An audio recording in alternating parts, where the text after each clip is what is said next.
Mesdames et messieurs, bienvenue dans l'invité du jour. En République démocratique du Congo, le rassemblement de l'opposition rangé derrière les opposants Étienne Tshisekedi et Moïse Katumbi a rejeté ce jeudi 20 octobre l'accord politique signé 2 jours plus tôt. Il parle même de coup d'État constitutionnel. Alors, quel est l'avenir de cet accord censé sortir la RDC de l'impasse? Pour en parler, nous recevons Adam Chaloué Moukoutou. Il est un cadre du PPRD, le parti présidentiel, le parti du peuple pour la reconstruction et la démocratie. Il est notre invité du jour. Adam Chaloué Moukoutou, bienvenue et merci d'avoir accepté notre invitation. Merci. Un coup d'État constitutionnel, voilà comment qualifie le rassemblement de l'opposition l'accord qui a été signé ce 19 octobre à Kinshasa. Que répondez-vous au rassemblement de l'opposition? L'accord signé le 18 octobre à Kinshasa a pour mission l'organisation d'élections apaisées, crédibles et transparentes.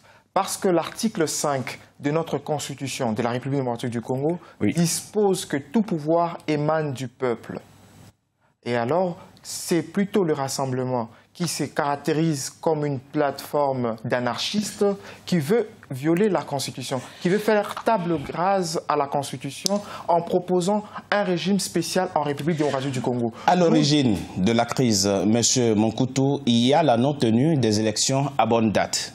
Comment expliquez-vous aux Congolais que le pays qui est le 5e producteur du cuivre au monde et qui plus est a du pétrole, de la bauxite, du manganèse, de l'or, du diamant, le cobalt, n'a pas les moyens pour organiser des élections? Le pays a connu une crise. Le gouvernement n'a pas été en mesure de mobiliser les recettes pour qu'on organise les élections dans notre pays. La RDC est l'un des pays les plus riches du continent. Il y a des pays qui n'ont rien du tout. Pour certains, ils n'ont que du thé à exporter, qui organisent régulièrement des élections. Je vous rappelle que notre pays a connu une guerre, la guerre du M23, la crise à l'Est de massacres qui nécessite énormément de moyens. La baisse de coûts de matières premières, vous le savez pertinemment, mais là n'est pas le problème. Ce qui intéresse les Congolais, c'est qu'il y ait des élections apaisées, crédibles et transparentes. Vous n'avez pas répondu à la question. Les Congolais comprennent que leur pays, qui est l'un des pays les plus riches du continent, n'a pas les moyens pour organiser des élections.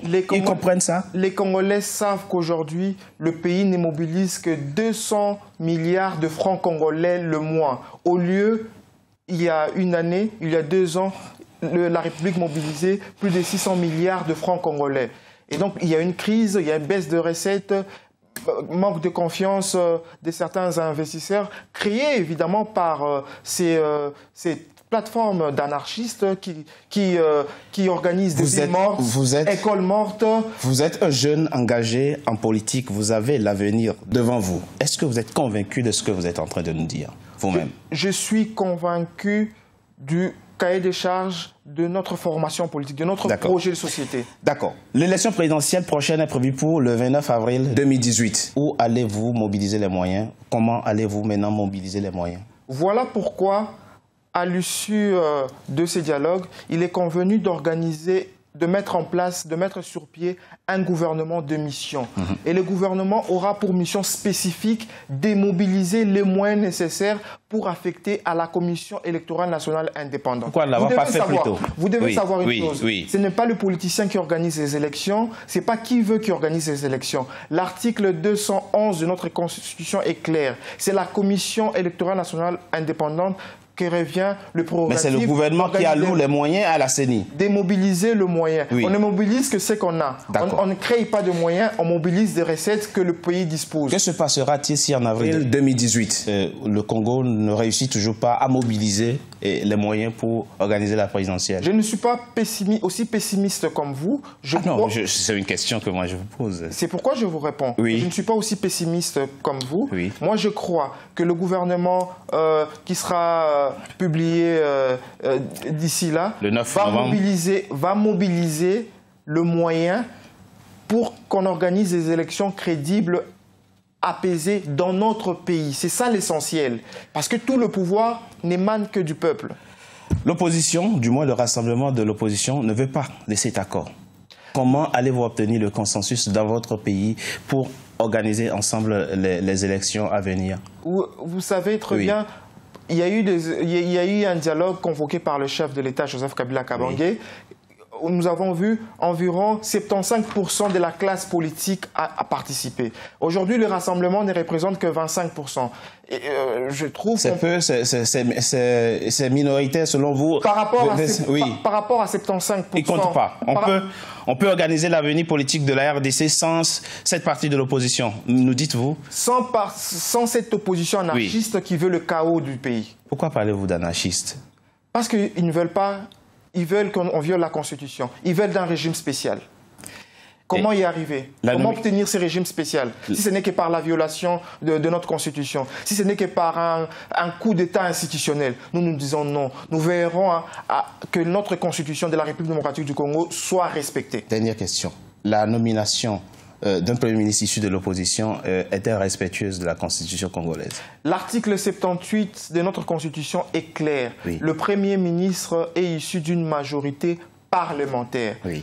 Évidemment, le président... Pas de l'opposition. Pas de l'opposition, d'une majorité parlementaire. Elle peut être présidentielle aussi, la majorité parlementaire. Les deux peuvent être confondus.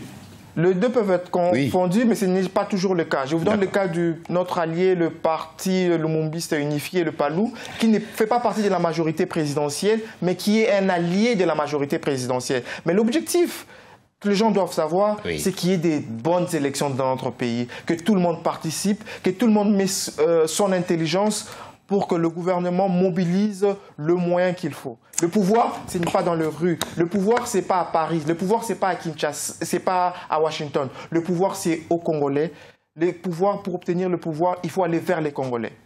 Merci, Monsieur Adam Tchalwe Mokutu. Je rappelle que vous êtes un cadre du PPRD, le parti présidentiel, le parti du peuple pour la reconstruction et la démocratie. Merci d'avoir été notre invité du jour. Je vous remercie.